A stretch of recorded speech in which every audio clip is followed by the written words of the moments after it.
how's everyone? Let's dive into the latest on these Middle East topics. Israel specifically is right now under a new message from Donald Trump, in which he assures Hamas, the terrorist group, that delays will not be tolerated. Trump issues a final warning in which, although Hamas had already accepted many of the conditions, he doesn't want it to be used.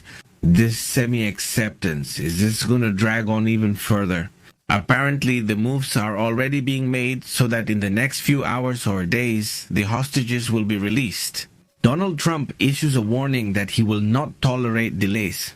This is regarding the implementation of the peace plan for Gaza, emphasizing that it is urgent for this to be done quickly.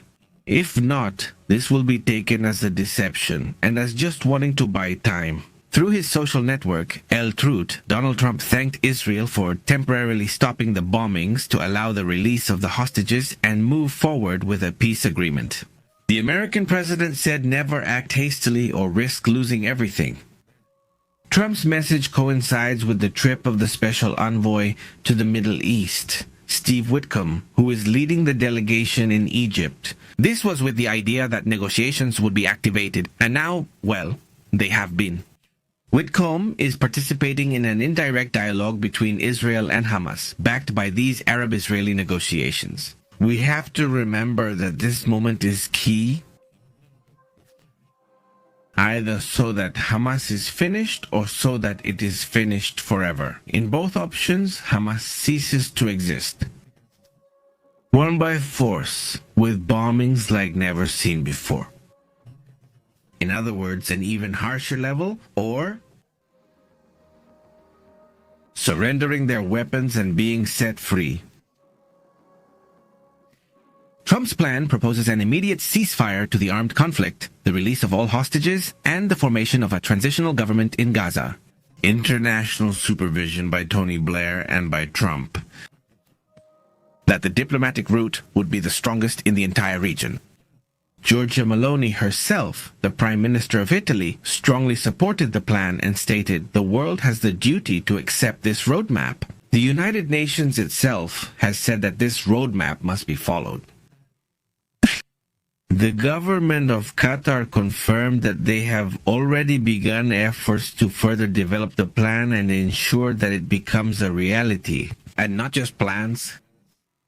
The plan includes the complete demilitarization of the Gaza Strip, a point that has generated resistance within Hamas. They wanted to keep both the leadership and weapons, but that's not possible.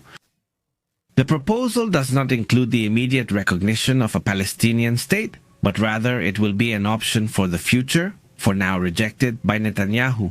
By the way, the diplomatic offensive led by the United States?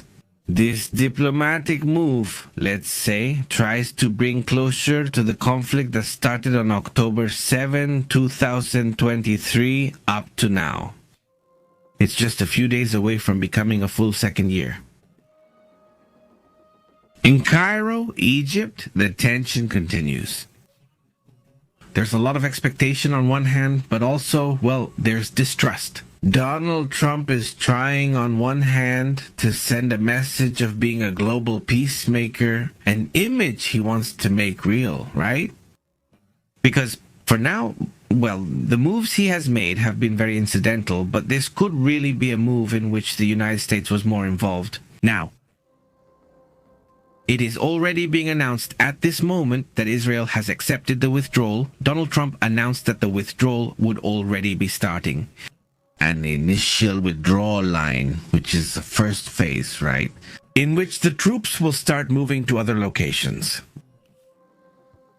Donald Trump stated that the ceasefire would take effect immediately, and that's exactly what happened. So far, no attacks have been reported from either side. And is Israel mobilizing to move to phase 1 of the withdrawal? Hamas agreed to release all hostages under the exchange formula, but has not fully committed to disarmament yet. But that, well, it's made clear that it won't be tolerated. There has to be disarmament, and the group has to be disbanded. Netanyahu confirmed that he supports Trump's 21-point plan, although the issue of the Palestinian state still raises concerns for them. The plan is still generating internal tensions where more extreme groups, let's say more orthodox, more ultra-conservative, are clashing with less orthodox or even more liberal groups. Tens of thousands of people are mobilizing in different parts of the world to protest right now. Let's go into detail about what's happening right now in all these regions. Let me show you, for example, one of the most striking images is this one, right? What do you see in it? Let's see if we can put it on the screen. This is the message that Donald Trump gives regarding this issue of Gaza, right? In which, well, he says, he asks that it be done immediately, that the release of the hostages not be delayed. That's the first point. And then there's this other image where you can see how protests are happening, criticizing Israel for what's happening in Gaza. And there it is. The protests that have been happening in recent days are also getting intense. And well, they haven't stopped in some parts of Europe. It's already being reported that in Spain, for example, there are also tens of thousands of people who have mobilized for massive gatherings. In Madrid and Barcelona, well, they are also protesting against the actions that Israel has taken within Palestine. The peace proposal has been sent. Two messages. One, that it is still possible to have dialogue, and two, that there are clear internal divisions, not only within Hamas, but also within Netanyahu's government. The conversations that are taking place right now are the final negotiations. I insist, there is no turning back now. Thank you. Either it ends for good one way, or it ends for good another way. But basically, that's the final path.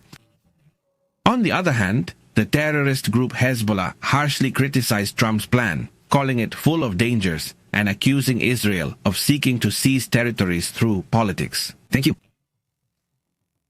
Hezbollah remains active in Lebanon, though much weaker, and still sends such messages. Thank you.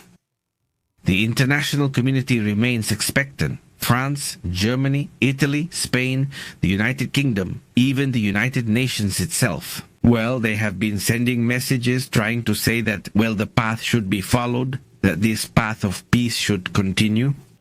Trying, well, to calm things down and to, well, support these terms a bit. It's been a long tug of war, especially in recent months, but it seems to have potential results.